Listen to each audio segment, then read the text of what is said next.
Case is very serious. खून बहुत निकल चुका है।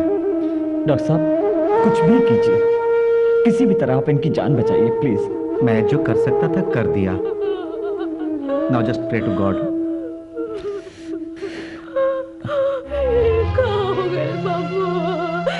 जानकी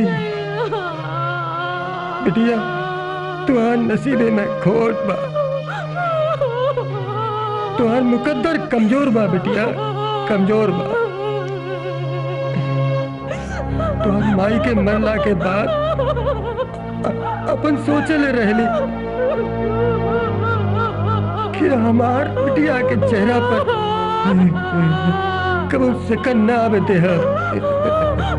मन में एक सोचो ले पूरा जिंदगी गुजारते हैं कि एक अच्छा घर पर बात देख के अपन बिटिया के हाथ पीला करते हैं, पर अपने इकलौता सपना भी पूरा ना कर सकनी बेटी, पूरा ना कर सकनी।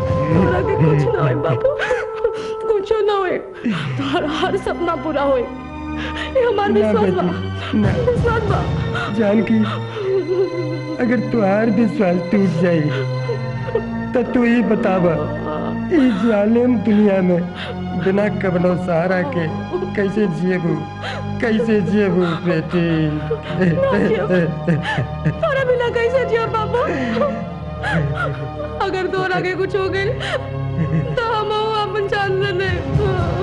पति के चिता में सती हो के बाद तो बहुत सुनल गई लोई, लेकिन पिता के चिता में खुद के जान दे लोग पहले बार सुनिए, पहले बार सुनिए।